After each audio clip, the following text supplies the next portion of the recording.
Hi, everybody. Thanks for joining. We're going to just give it a minute or so to let a few last people sign in, and then we'll get started.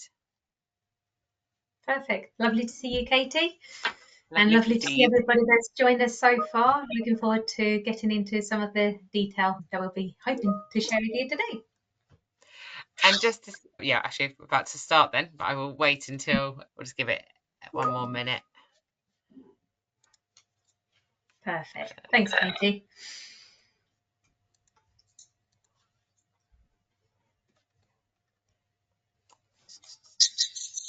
Looks like we've got a few more people coming through. Yeah. And And just to say, everybody, today's session will be recorded, and you'll receive a copy of the recording after the session. If you would like to receive a copy of the PowerPoint or contact details with SilverCloud, please let us know in response to that, and we can get that arranged for you. We also encourage you to ask questions today, which we'll be picking up at the end of the session. In the top of the GoToMeeting is a questions area, so it's a box with a question mark in. Please submit your questions in here, and then I'll be reading them through at the end, so we can hopefully get you the information that you need. perfect. Fab. Shall we get started then, Anna? Yeah, let's do so, Katie. Excellent. So, hi, everybody. Thank you very much for joining today's session. I'm not sure if any of you were in our webinar not long ago called Taking a Leap. So, that was looking at how to approach reviewing vendors in the marketplace.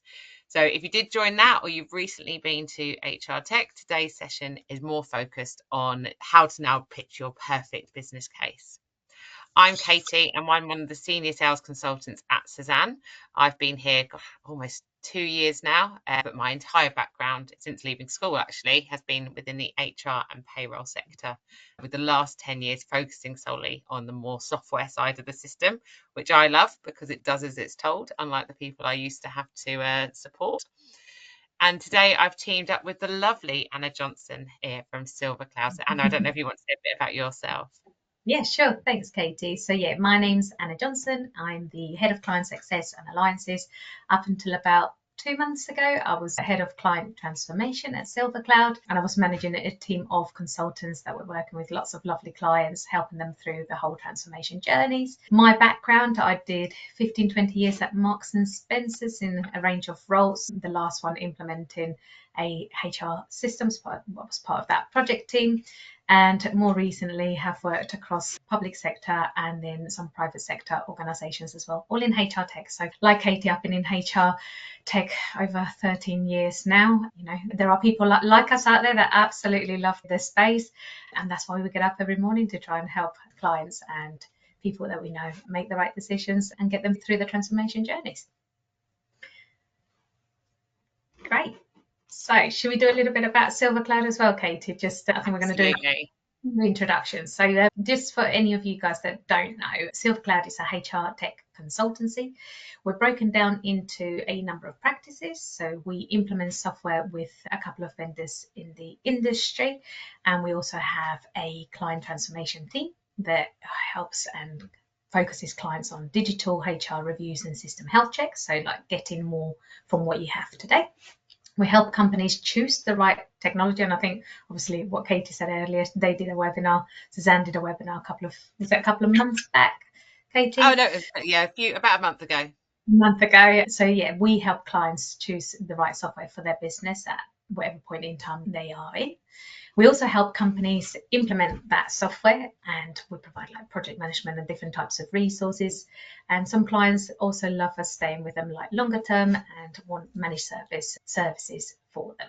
So we're anything to do with HR tech from the hire to retire implementation journey, we can help. So SilverCloud can help.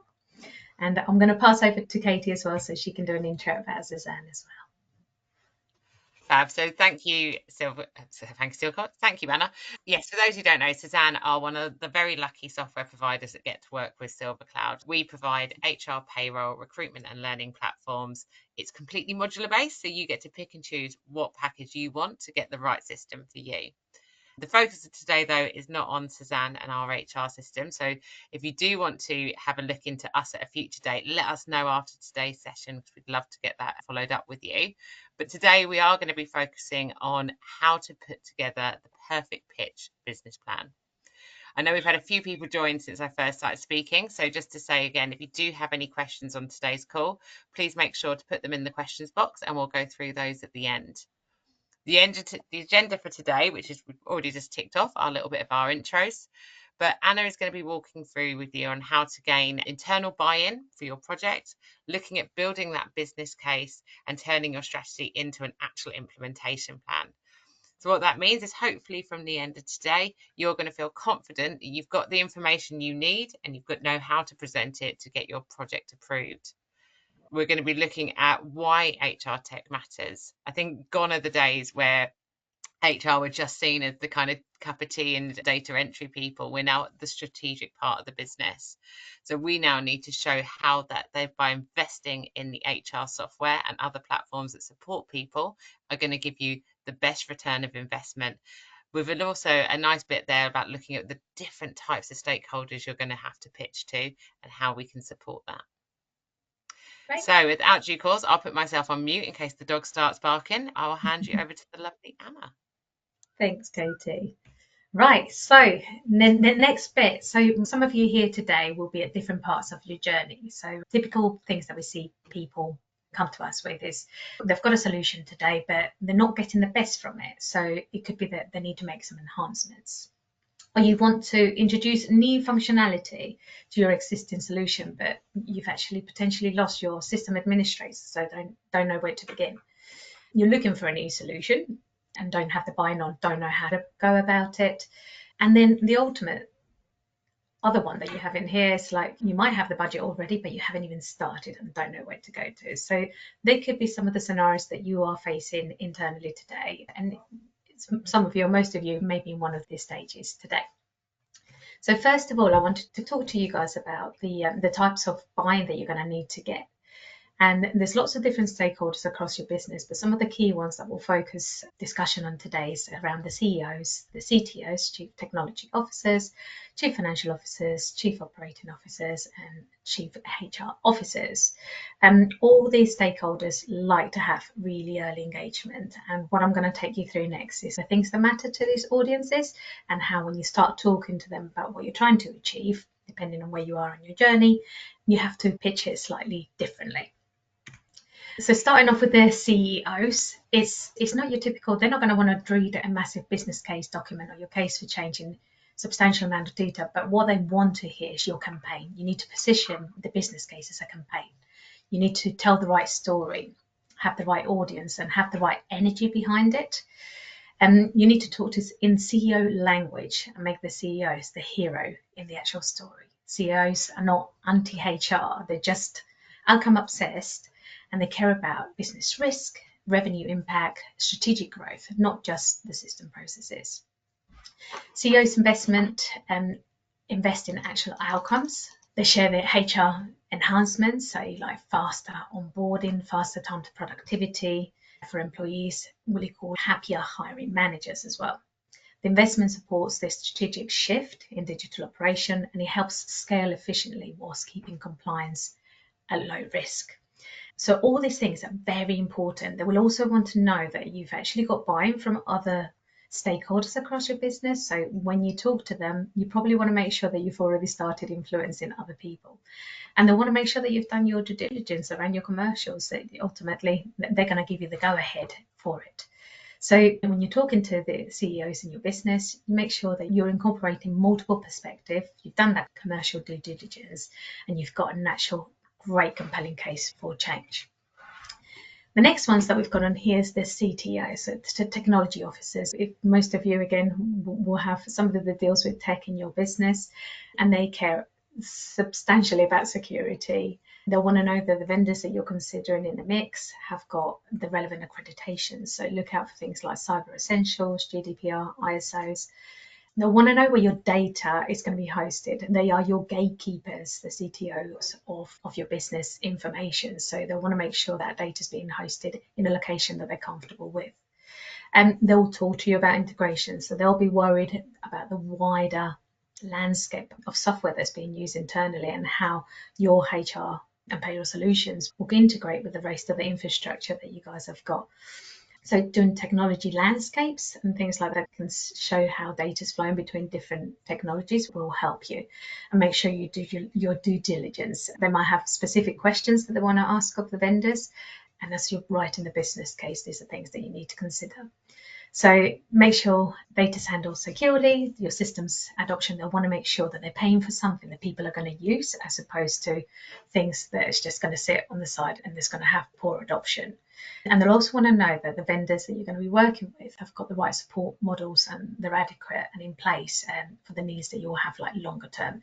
Nobody wants to implement a system and kind of be left on their own. And I'm sure, Katie, you get your clients asking very much some of these questions specifically from the CTOs. And the CFOs, so like financial officers, they care costs, budgets, increase revenue. So like whatever you're bringing into your business, they want to make sure that it's going to add value. It's going to make things better longer term. And they want to, if at all possible, achieve some cost reductions, minimize any risk that the business could be facing. And then, and they'll want to make sure that it's already been kind of like in discussions with your CTOs as well. And the timing will also be key. So like budget approval times and things like that will impact like the likelihood of a CFO wanting to give the go ahead. So they'll want to know whether the project makes sense to do it like right now, or is something that you should be looking at slightly longer term.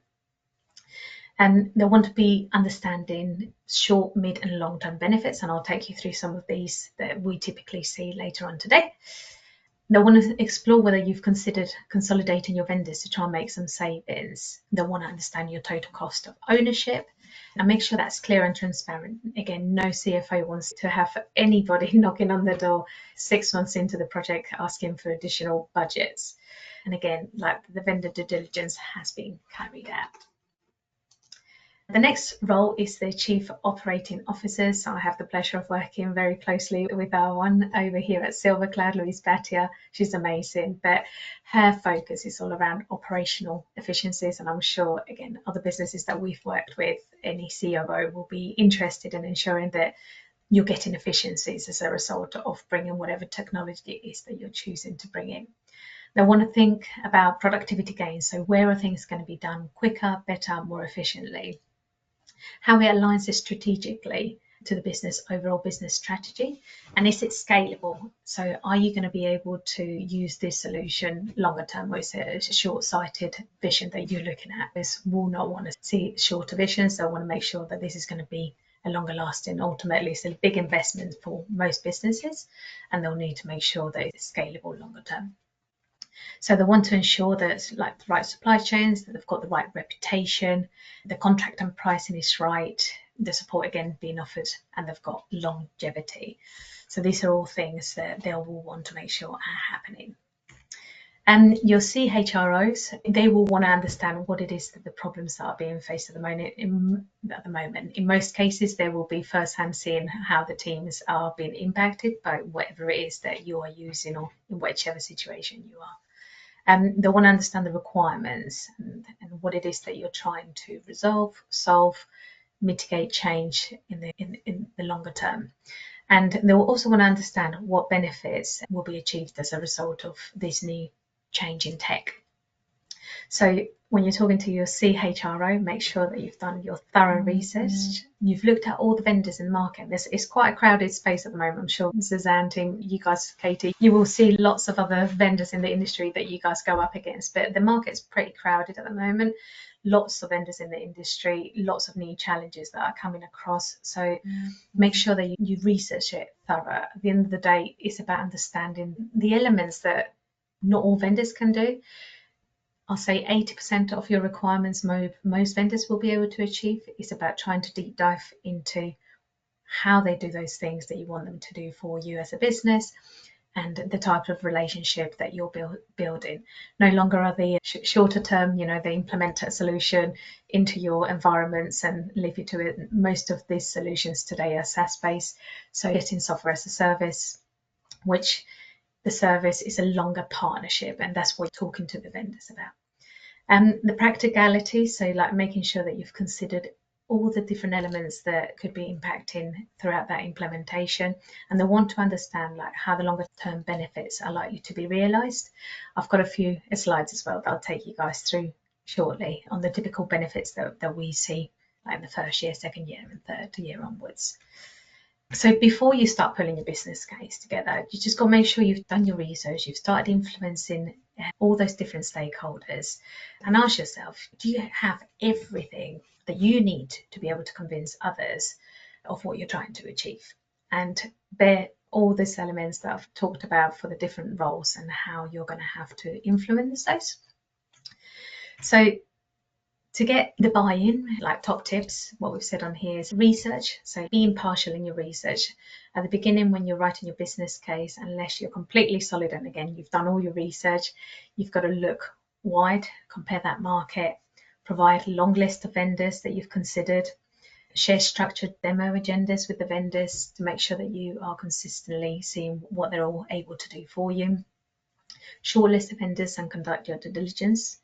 Practicalities wise, make sure your requirements are really well gathered. We sometimes see companies that we work with do the requirements written as almost as an ask, as opposed to, is the system able to do a particular thing, or how does the system do it? You'll be needing to rank those requirements and have different ways of actually assessing vendor to vendor. Pricing and contracts. So we typically give our vendors that we work with in the market a costing calculator, just to again make sure that everything's completely transparent into what we're asking them to price, like which modules, the implementation costs, like your year one spend versus like your recurring spend, contract length and things like that. Sources, so most of you will be doing business as usual, and when a project comes in place, it takes up and absorbs quite a lot of time. So think about whether you've got the internal one capabilities, two capacity, and if you don't, make sure you, again, when you're influencing your CFOs and your CEOs and all those other stakeholders that we've talked about, make sure that resources are also considered. Implementation considerations, you might want to think about your calendars in your business. We work with some retailers that tend to black out any change activity from October to like the end of January, where it's peak like Christmas season. Other organisations try and avoid peak holidays for certain parts of the projects. So they're things that you just might want to consider as you're thinking about how it's going to be implemented.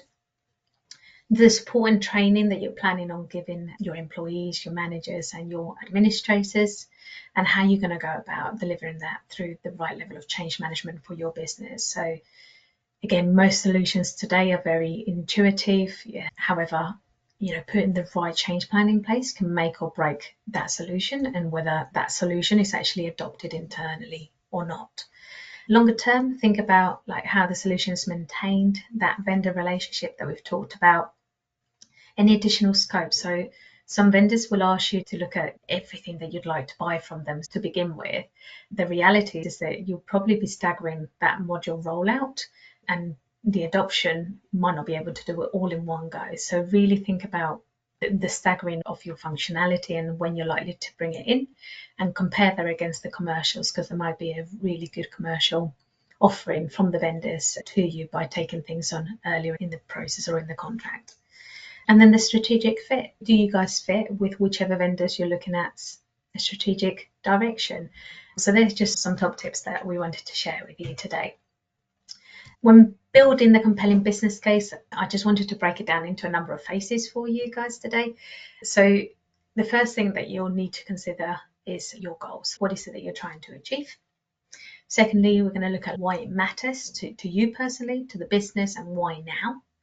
And we're going to share some pain points that we hear some of our clients tell us that they experience when they're trying to source new technology, and what the technology will actually achieve for you guys, and then how you build that financial case. So starting off with the consideration of your goals. So these are some of the things that we typically see. So improve efficiencies and reduce manual work. By reducing admin time, you actually might be freeing up time to focus on more strategic elements within your business and not doing paperwork. You might be looking to enhance your employee experience, improving your employee experience, like through self-service. It might empower your employees, and it might also reduce the ticket volumes that you might be getting into your HR teams. Increasing data accuracy and compliance to actually achieve 100% accuracy in employee records and audit readiness. That's going to reduce the compliance risk. Nobody wants to see an auditor not be able to demonstrate everything that your HR system sold. Your recruitment and onboarding, you might want to look to reduce the time to hire, so the number of days that it takes people to get brought into your business, which actually is going to improve retention. Or the onboarding experience might be compromised today because there's gaps from when a contract is offered to when that employee starts. You might want to look at enabling better reporting and insights. Majority of businesses that come to us will say, we have not got the source of truth. There's lots of global disparity. I cannot see how many people I've got in my business today. And that's a real big thing. And therefore, as a result of it, they're not able to make like good business decisions and strategic decisions. There's also things around workforce planning, diversity, equality, and inclusion, and things like that you'll be able to achieve through data. Support scalability and growth. So you might want to look at your headcount today and how that's going to look like in the future. The technology that you have today might just not be able to cope with your growth plans and your growth projections as a business. You might want to look at boosting employee engagement and retention, and integrate HR systems across functions, so you're not having to put lots of data manually across different solutions. So there's some of the goals that you might want to look at. The next one is about why it matters. So to HR and people teams, it's typically streamlining HR processes and reduction in admin burden. Again, anybody that's been in a HR team will know that the admin can be quite onerous. Improving that employee experience and engagement. Most data-driven decisions. I can't tell you the number of businesses that I've been in where doing monthly reporting packs and making decisions off the back of them that have to go to board level.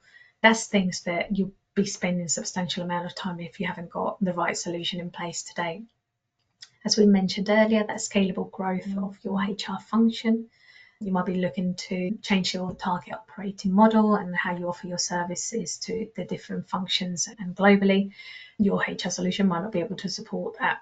Reducing manual errors and compliance risk. By bringing in technology, you can put things like GDPR rules for data to be automatically deleted after certain times, just as an example. Empowering strategic HR contributions beyond operations, like HR now has a voice. Why it matters to the business. It could be enabling workforce agility and scalability, improving talent acquisition, retention and development.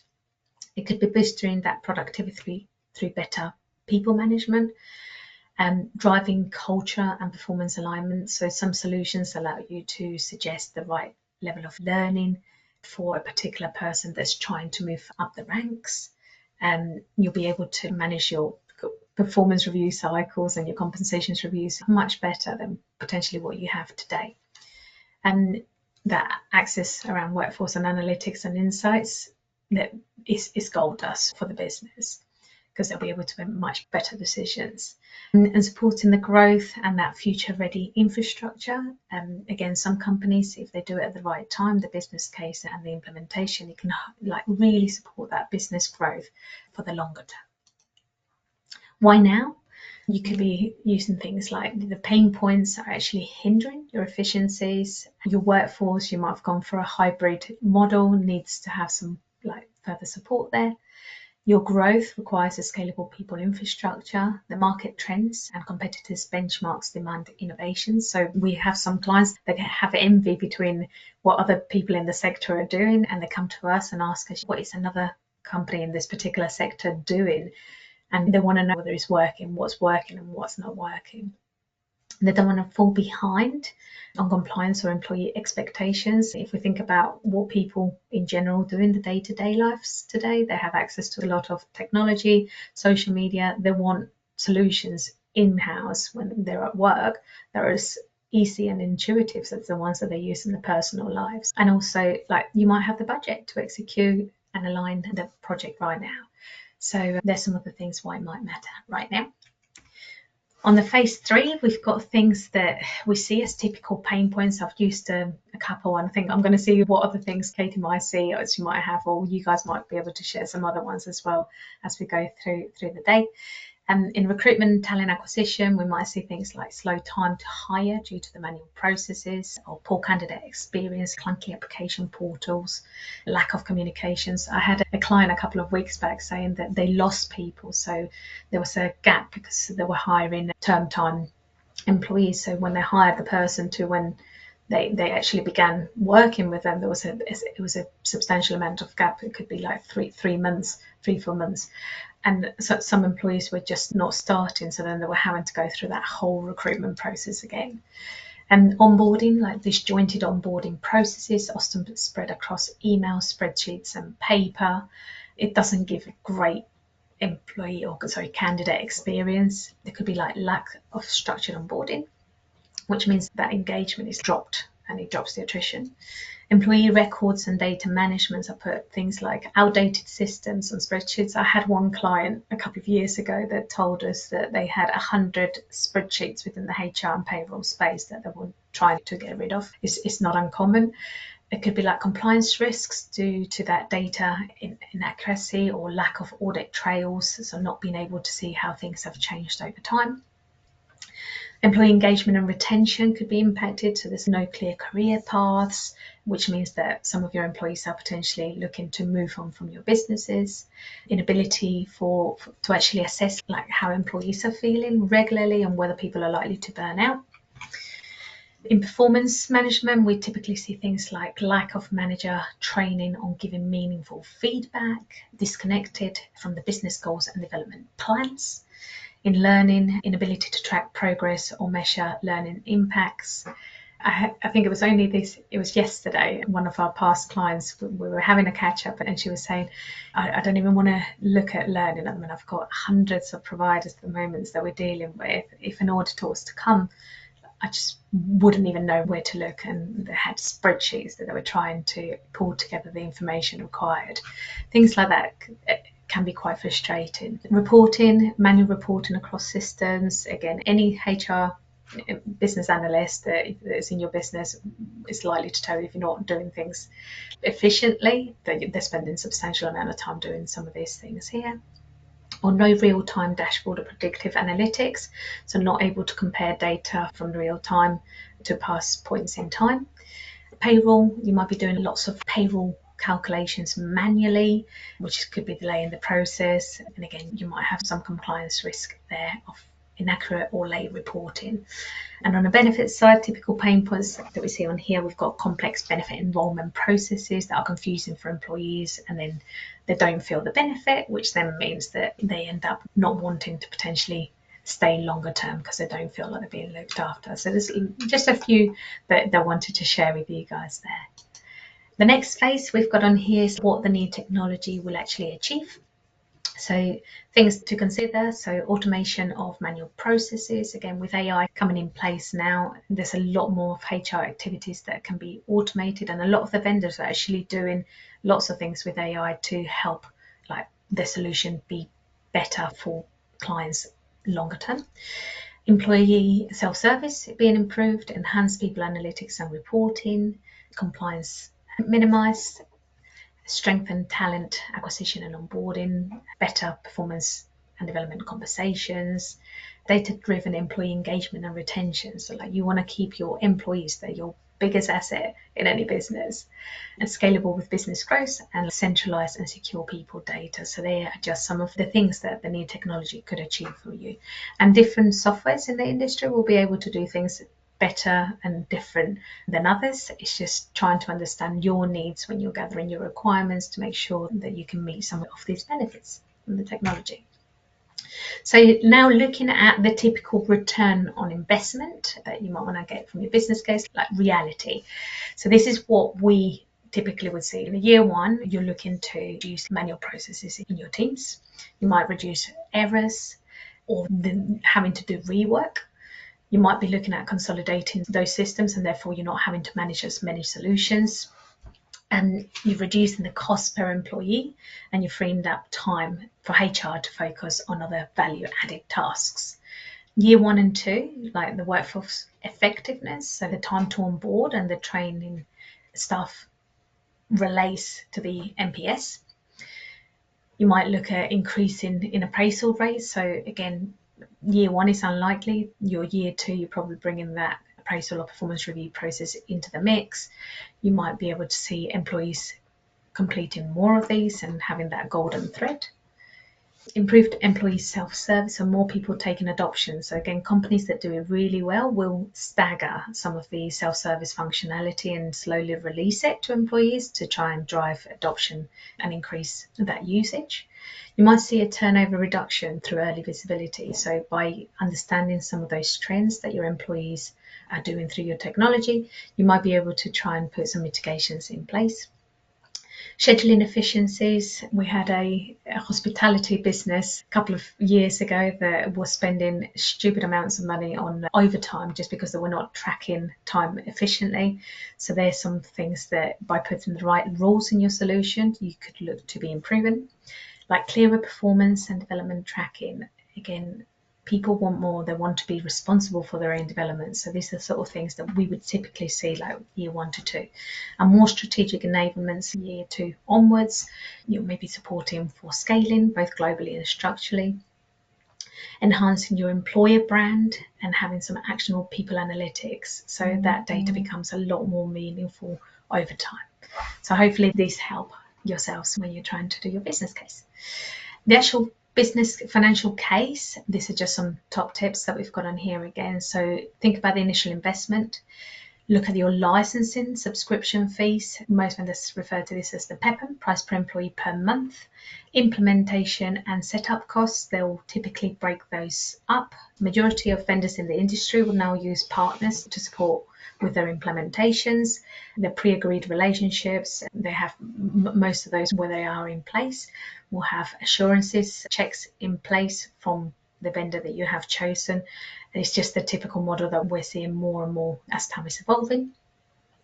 Think about the training and change management element. Again, there'll be some costs that you need to consider there and just resources in general. Operational costs, so the ongoing subscription and maintenance fees, any support and updates, whether there's costs associated to those. There may not be directly from the vendor, but there may be some costs internally to make those changes in. And then integrations. Again, some vendors will give you a price per integrations, but it's only when you get into those deep dive conversations around what you're trying to move from one system to another, and the type of integration. So there's different ways of doing integrations. So it's worth exploring those conversations with vendors. Quantifying your benefits in your financial case. So how much time you're likely to save as a result of it. Is there going to be any headcount optimization? Are you going to potentially reduce that turnover or save money and reduce hiring costs because people are staying with you longer or not leaving as quickly in your business? Are you simply going to improve your productivity? On the financial case, you will also want to include that payback period and that return on investment. So what does that look like? What's that total cost of ownership? And in how long am I, as a finance person or as a CEO, going to be able to realize some of those benefits? Top tips, be consistent in your comparisons and make sure you're always checking apples with apples as opposed to apples with pears in the vendors. Check and double check your workings. Again, you don't want to get those numbers wrong when you get them in front of your senior leaders. They will want to make sure that you are feeling very confident and you've got that credibility when you're speaking with them. And obtain your current investments. So again, some businesses will have all this dispersed across lots of different systems. There'll be different ownerships across your business. Make sure you do your research internally because again, that helps strengthen your case by understanding what you're paying today and how that could look in the future. Vendor costings, top tips I've got on here. Make sure you try and create a costing calculator, state what vendors need to include in their costings. And some vendors actually provide return on investment data where they've got data from some of their clients. They'll be able to share some of that information with you, which again can go in your financial case for your business. And next one that I've got on here is top tips when writing a compelling business case just for you. Just make sure you anchor to your overall business strategy and anchor your case to your overall strategy. qualify the pain points, show that return on investment and total cost of ownership, share use cases. So talk about what's happening in your business today and what's happening as a result of those pain points happening. And make sure you engage those stakeholders early. Try to mitigate all the risks. So think about what would happen if you don't do it. Be visual and to the point. Share case studies to strengthen your case. I can't tell you the number of people that come to us and say, what's this other business doing in the particular sector? I want to understand. So if you've got with other people in the industry for your particular sector, try and bring those into your case. Write a clear problem statement that answers why you're not achieving something, and use impactful language when you're talking in your business case. And turning your strategy into practical implementation plans. So I'm nearly there at the end, and we'll open up to questions and answers. When you start your project, think about your plan. It will evolve, it will change. And prepare for your phase zero. That phase zero is super important. You want to understand how you're going to get from having your business case approved and the go ahead to go and spend the money in the new technology to actually implementing the technology internally. You might think about your data, you might think about your structure, your job categories. So there'll be certain things that you can try and do ahead of time, like your org hierarchy. That is a conversation that takes some companies in the round of months to align between HR and finance. And they're things that you can start talking about before you do your design and configuration with whichever chosen vendor you've gone with. They will be asking you to make configuration decisions, and those decisions will impact. I like to say to our clients, think about what you're trying to get out of the solution as an output and bring that at the forefront of your configuration decisions that you're making. On the data migration, again, some companies underestimate the effort required here, from extraction to manipulation onto the new templates that your vendors will provide. Again, if you don't have the expertise in-house, get somebody to help. Data integrations, sorry, not data integration, just integrations. Think about short-term and long-term. So some companies go with to have integrations with absolutely everything, and then they go, oh, I will be changing my payroll solution in 6 months' time. So you might want to look at the type of integration and whether it's worth the investment, like longer term. Testing UAT, have a good plan, have a strategy, document it, make sure that you're involving, use it as an opportunity to start bringing additional people from within your business to get that solution tested. The upskilling and change management, I could talk about change management. It's one of my favorite subjects within a project. Think about how learning is best landed in your actual business. There'll be things that work for you, things that may not work so well. Think about the type of audiences that you have, like the makeup. Are they based in offices? Are they based remotely? Are they a bit of hybrid? How are you going to deliver those sessions? And think about that as a whole, something that's longer term for your business. Go live, again, you've got to make sure you have the right level of support in place from the vendor, but also you might want to use like change champions and things like that to help you make sure that the support as the solution goes live. And that hypercare period, the vendors will give you a number of weeks or months or payroll periods that they'll carry on working with you to understand if there's any niggles with the way in which the solution has been configured. Benefit realization I've put towards the end as well, because actually you will start getting some benefits to begin with, but as we've seen in some of the examples that I used earlier, some of those benefits will come slightly later along the way.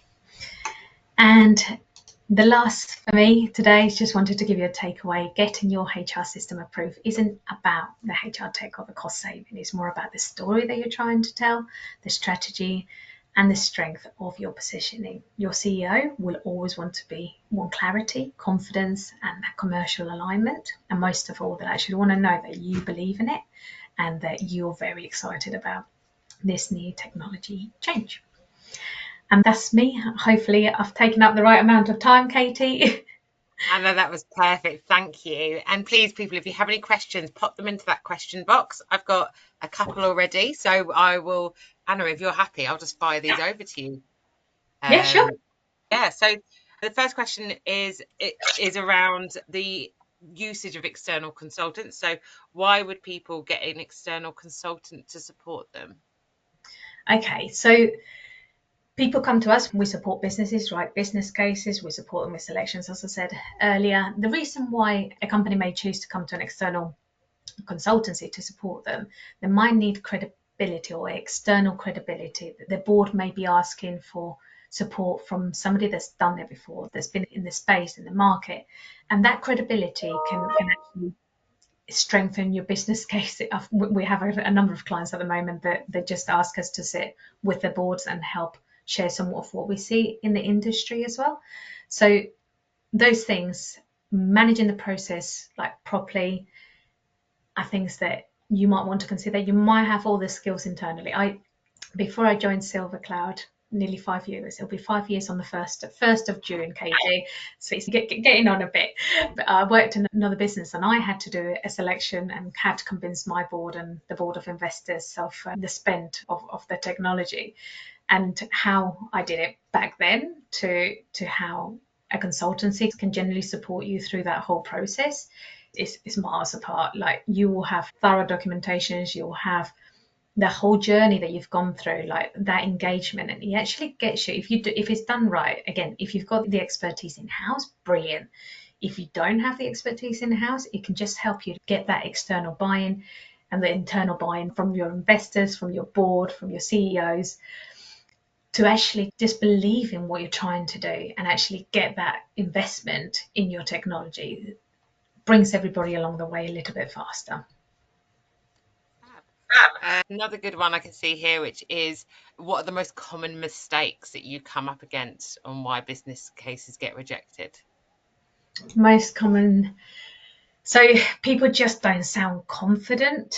They mix the messages, or they're not clear in the ask with the senior leaders across the business, and then it doesn't have the strength behind to actually get the approval.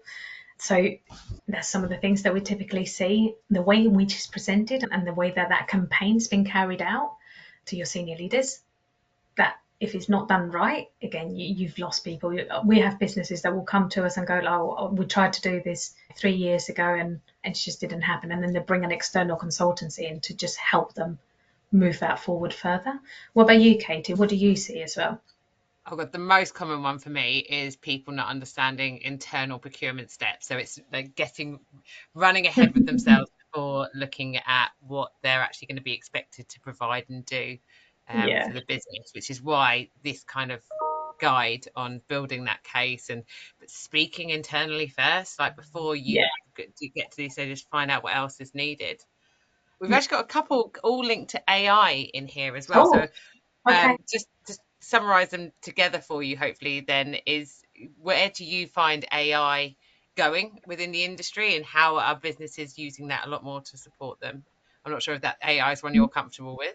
Yeah, no. Well, I've been to a number of sessions over the last couple of months. So, like, from what I've learned over the talking to, again, different businesses and different sessions that I've attended, AI is like just driving productivity substantially. So, in recruitment, for example, do things differently.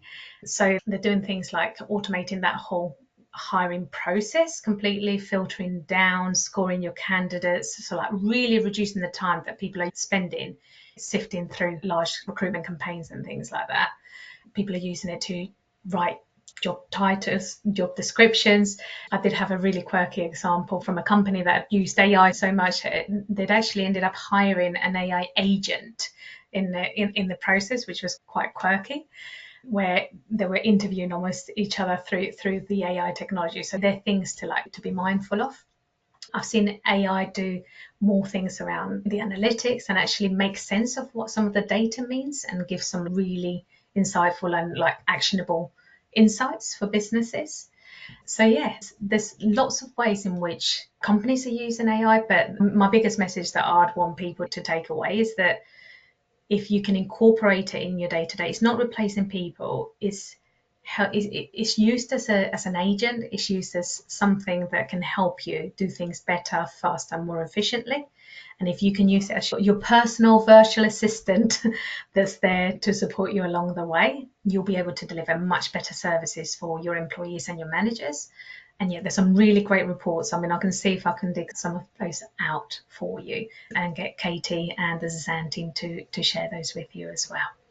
I don't know if we've actually lost Katie on here, but if there's no other questions, I'd just like to thank everybody for joining me today. As Katie said, if you'd like a copy of the slides, if you'd like Silvercloud to contact you, please let us know and we'll get this across to you.